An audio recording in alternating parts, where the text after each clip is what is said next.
Je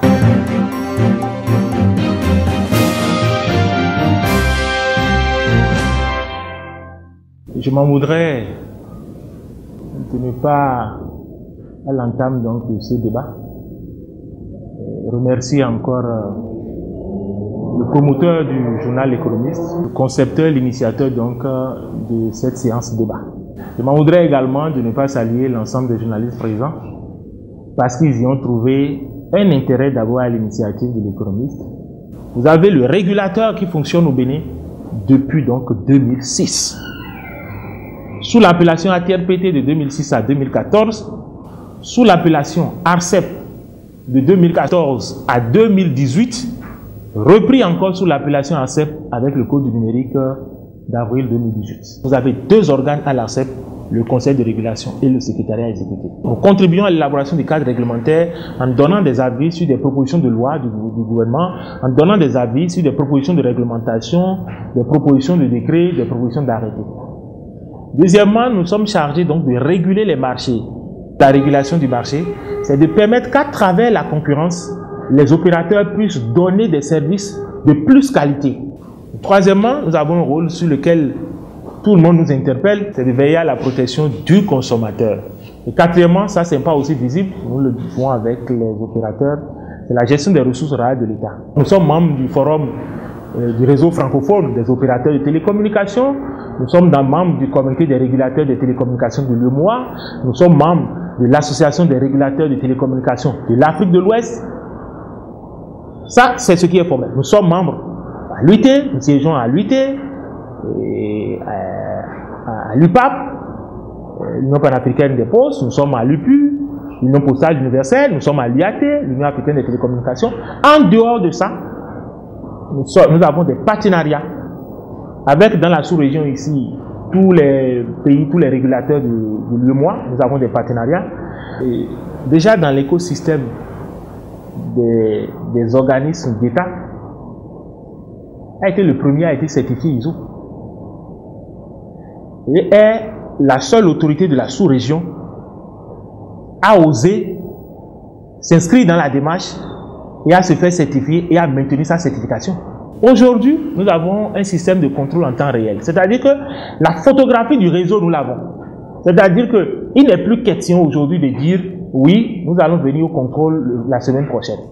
Tous les jours, nous pouvons vous servir les indicateurs. C'est l'autorité de régulation qui a conçu ce modèle de fourniture d'accès Internet qui permet à des entrepreneurs de pouvoir fournir le service accès Internet. Nous sommes au moins à 10% de déploiement de la technologie 4G.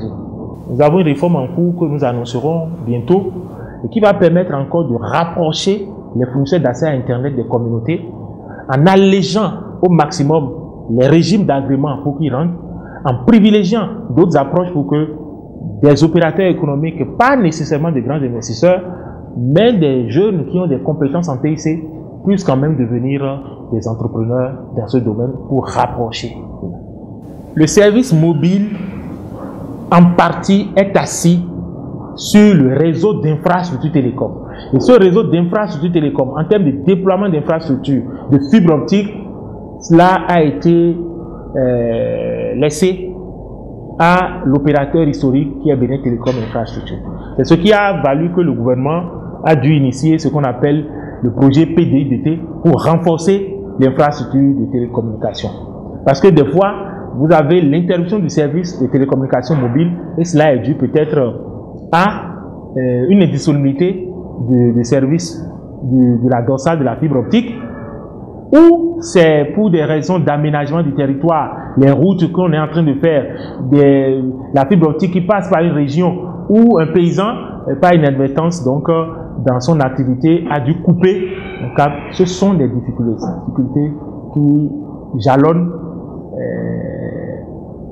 la mise en œuvre, parce que nous n'aimerions jamais parler de difficultés au sens administratif pour nous, parce que si la difficulté n'est pas de nature à remettre en cause l'objectif fondamental qui est la possibilité de donner le service aux consommateurs, pour nous ça fait partie des problématiques de management et il faut trouver un contournement. Pourquoi je ne dois pas être libre de choisir le produit de l'opérateur A que de l'opérateur B? ce droit, nous l'avons retourné aux consommateurs. Il n'y aura jamais de tarifs moins chers, il n'y aura jamais de tarifs chers. Ce dont je suis convaincu, consommateurs, régulateurs, gouvernants et opérateurs, nous devons travailler à ce que les tarifs soient plus accessibles. On vous disait, à partir de 0 heure, télécharger 1 giga à 500 francs et consommer ça avant 6 heures du matin.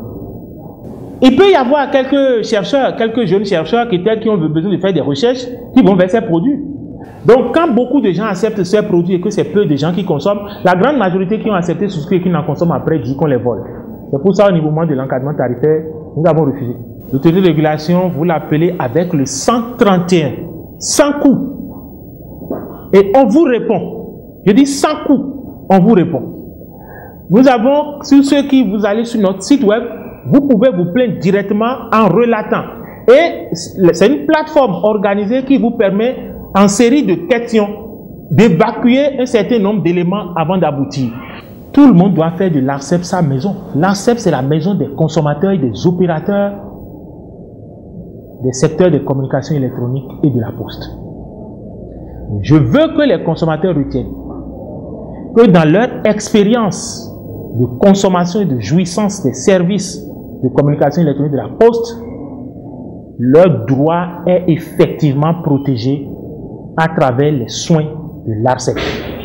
Et que chaque fois qu'ils se rendent compte qu'une partie de leur droit a été lésée, de ne pas hésiter, premièrement, à se rapprocher du fournisseur de services qui leur a délivré le service. Et s'ils estiment qu'ils n'ont pas été satisfaits, de recourir en utilisant tous les moyens qu'on a mis à leur disposition à l'ARCEP. Quand je dis moyens, ils peuvent physiquement se porter chez nous.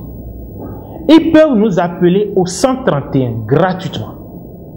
Ils peuvent aller sur le site web de l'ARCEP et utiliser la plateforme de plainte de www.arcep.bj.